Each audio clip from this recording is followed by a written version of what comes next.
Olá, seja bem-vindo a mais um resumo semanal de notícias. Meu nome é Fernando Franklin, aqui da Mareu Franco Corretora. Venho trazer para vocês tudo o que aconteceu de mais importante nessa última semana.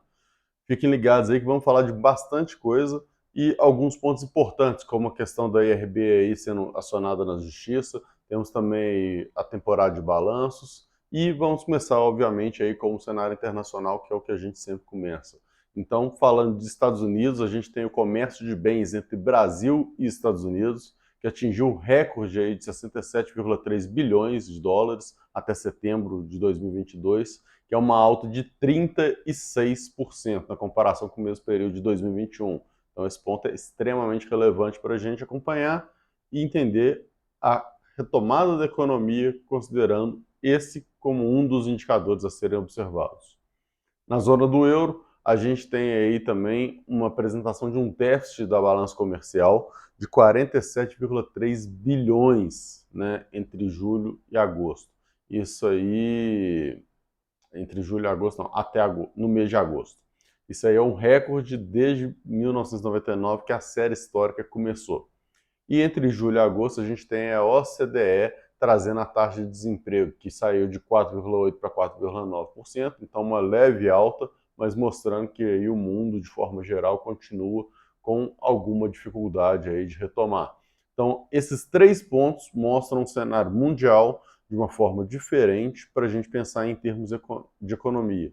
Então, a gente tem um lado positivo, que é o aumento do comércio entre Brasil e Estados Unidos, mas lembrando que o Brasil está tendo aí deflação, então é um caso à parte, né? E a gente tem zona do euro e OCDE com indicadores de uma forma negativa, né? Balança comercial muito deficitária lá na zona do euro e além da taxa de desemprego subindo na OCDE como um todo. E o Brasil caindo também, né? Então, esses pontos o Brasil tem que aproveitar esse momento e tentar deslanchar aí. Vamos acompanhar para ver como vai acontecer ao longo dos próximos anos aí. Mas, passando agora para as notícias nacionais, falar um pouquinho de pesquisa Focus. A pesquisa Focus traz aí para a gente o IPCA de 5,71, a 15ª semana seguida de queda, né, o IPCA para 2022. É importante aí que saiu o IPCA essa semana também, com uma nova deflação, terceiro mês seguido, de 0,29%. Né? Então, ponto muito importante aí para o Brasil, novamente, né? Deflação aí acontecendo. A gente sabe que essa deflação não é infinita, a gente sabe que os preços vão se estabilizar em algum momento, é muito reflexo aí da queda do preço dos combustíveis, até porque a gente teve uma alta muito significativa com o aumento do preço do petróleo e ele caiu e está conseguindo segurar, não está voltando, né? Até tem gente aí comentando em questões políticas em relação a isso. O preço do petróleo em si não é político, né? O preço do petróleo é política internacional, ou seja, é a questão lá da OPEP, mas se ele estiver caindo, a probabilidade da Petrobras ter que subir o preço é baixo, né, o preço do combustível, e com isso a inflação nossa deve continuar mais baixa, até o momento que ela vai se estabilizar ou voltar a subir conforme aí a situação andar. A gente tem também o GPM, que caiu também, né, tanto na pesquisa Focus, que foi para 7,79, e quanto na primeira prévia aí do mês de outubro, né, que saiu com uma deflação de 1,01. Então, uma queda bem forte aí do GPM na primeira prévia de outubro. E a pesquisa Focus também traz para a gente o PIB, o câmbio e a Selic. Todos os três estáveis em relação à última semana, né? O PIB em 2,70, o câmbio em 5,20 e a Selic em 13,75. É bem provável que daqui para frente a gente comece a ter uma variação muito pequena nesses três últimos. O câmbio e a Selic já tem bastante tempo que estão parados aí, né? Mais ou menos umas 15 semanas aí que eles estão parados nessa faixa e é capaz da gente começar a enxergar essa variação pequena, com a pesquisa Focus mudando muito mais a relação para 2023 do que em 2022. Pelo menos assim que a gente vai chegando ao final do ano, a margem de mudança é muito pequena. Falando agora um pouquinho aqui do mercado brasileiro em si, dos indicadores aí, dos principais índices, né? Então a gente tem o Ibovespa fechando no dia de hoje, né, em 112.072, uma queda aí de 1,95. Em outubro a gente tem uma alta de 1,85 ainda, e em 2022 a gente ainda tem uma alta de 6,22%. Quando a gente passa para as small caps, a gente vê nessa sexta-feira fechando em 2.210, uma queda de 2,29%. Em outubro a gente está falando aí de uma alta de 1,65, mas 2022 ainda tem uma queda de 6,55. Quando a gente vai para IFIX, a gente já vê um cenário um pouco mais estável, né? Então a gente vê o fechamento de hoje bem no 0 a 0 ali em 2.992, 0,03 ali de queda, outubro 0,03 de alta, mas o ano de 2022 ainda é bem positivo para os fundos imobiliários, com uma alta de 6,66. Então, um ponto extremamente interessante da gente acompanhar. Claro que esse 6,66 ainda é abaixo da inflação que a gente tem acumulado nos últimos 12 meses, né? Quando a gente pega do período aí também vai ficar um pouco abaixo. BDRX fechou hoje em 10.453, uma queda de 1,57. Né? Outubro, uma queda de 1,83, mas 2022 aí a gente vê uma queda de incríveis 32%. Né? Então, ponto importante aí também a gente acompanhar as BDRX. Quando a gente vai para o dólar, a gente vê um cenário parecido, né? Mas com uma recuperação um pouco melhor aí, porque no ano já deu uma aumentada, né? Mas no dia de hoje fechou em 5,2824, a 0,36 de queda, o dólar Petax. Em outubro, uma queda de 2,29. 2022 a gente está falando aí de uma queda de 5,70. Já o euro Petax, com uma força muito maior aí na queda, principalmente no acumulado do ano, fechando hoje em 5,1451, né, abaixo do dólar, né, estabilizou abaixo do dólar o euro, né, com 0,79 de queda. Outubro, 2,75 de queda. E em 2022 a gente está falando aí de mais de 18% de queda. Né? Então são pontos extremamente interessantes da gente acompanhar, né, porque mostram um cenário que lá fora está bem pior do que aqui. Apesar de que nesses últimos meses a gente tem visto a Bolsa aí andando muito de lado, né, até por conta de um momento de eleições que a gente está tendo.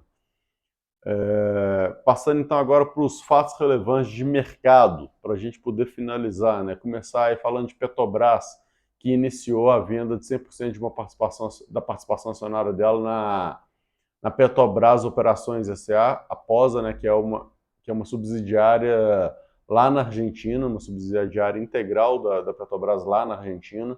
Então ela vai sair de lá, lembrando, né, a inflação da Argentina batendo aí quase 100%, né? Então o cenário lá está complicado, a Petrobras querendo sair da Argentina.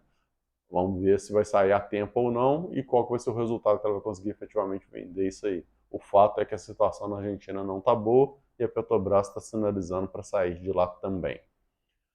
A gente tem também um ponto interessante aí que a gente tem que tomar muito cuidado, que é a poupança. Está saindo muita notícia aí falando a poupança passa com rendimento superior, ganhando, tal. Isso é uma informação correta, mas ela está dando ênfase de uma forma, na minha opinião, não tão legal. Por quê? Porque a poupança ela passou, após 2 anos, passou a chegar numa rentabilidade que fica quase igual à inflação dos últimos 12 meses. Por quê? Ela fica aí com uma diferença de 0,02 acima.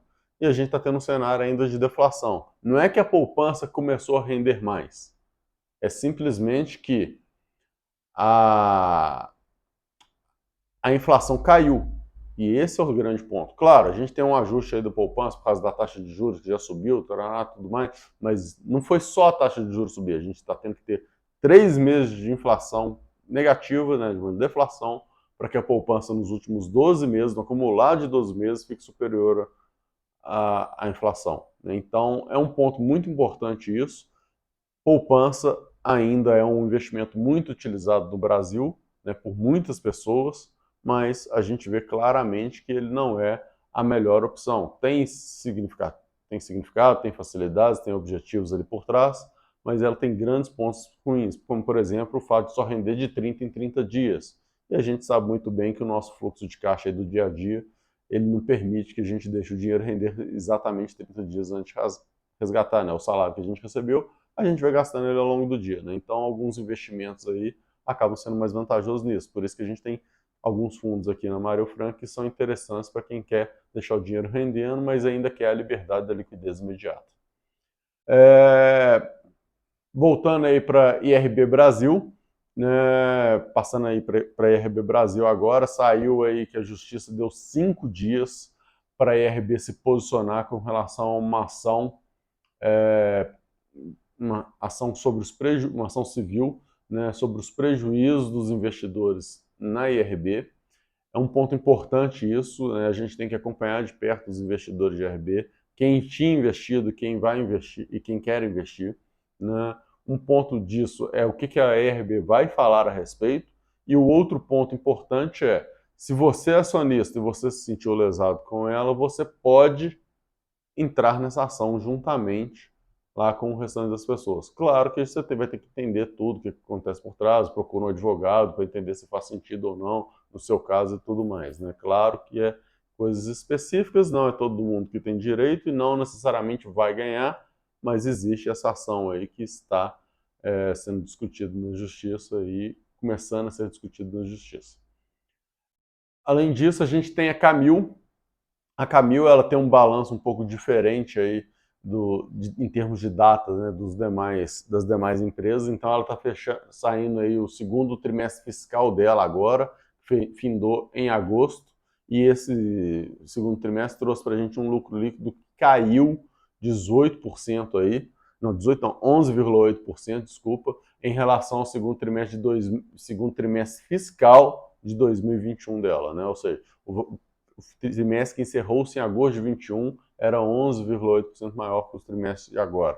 Então, ponto importantíssimo aí para a Camil, negativo, né, nesse caso, mas o balanço dela começou aí. Falando em balanço, né, ela é a primeira aí da nossa temporada de balanço, mas a gente começa a ter um pouco mais nas próximas semanas e principalmente na última semana de outubro, que aí a gente efetivamente começa a entrada de balanços com mais força, né? E aí, obviamente, balanços referentes ao terceiro trimestre de 22. E é importante a gente analisar esses balanços em dois aspectos. O aspecto de que é um balanço que vai ter aí parte de deflação envolvida aí nele, né, de um cenário de deflação que a gente está vivendo, e também o parte da questão de como que as empresas estão se comportando no momento de retomada, no momento sem pandemia, com o mercado todo aberto, né? É claro que a gente ainda tem aí a guerra da Ucrânia impactando a gente, né? Mas é um momento da gente analisar esses balanços dessa forma. Mas claro que cada setor tem, obviamente, a sua particularidade e cada setor aí vai ter uma situação que vai fazer sentido ou não você analisar comparando com o trimestre anterior ou com o trimestre do ano passado, né? Eu, particularmente, eu acho que eu gosto mais de olhar a evolução trimestre a trimestre do que olhar do ano passado, principalmente porque eu acho que essa sazonalidade nossa ainda não está ajustada novamente ao histórico que a gente tinha, tá? Então é isso, pessoal, que eu tinha de informações para trazer para vocês. Agradeço a participação. Novamente, qualquer dúvida que tiver, podem sempre comentar, né, com a gente, perguntar, a gente está sempre à disposição. Pedir aí para se inscreverem no canal, que é extremamente importante, pedir para adicionar as notificações, e se você gostou, obviamente, curte aí o vídeo, deixa seu comentário, diz aí pra gente o que você acha que vai acontecer aí nesses próximos balanços que vão começar aí nas próximas semanas, se você tem uma expectativa por algum balanço específico, se você gostaria que a gente trouxesse uma análise mais detalhada de alguma empresa, e a gente vai tentar trazer o máximo de informações para vocês. É isso, um ótimo final de semana e até a próxima. Tchau, tchau.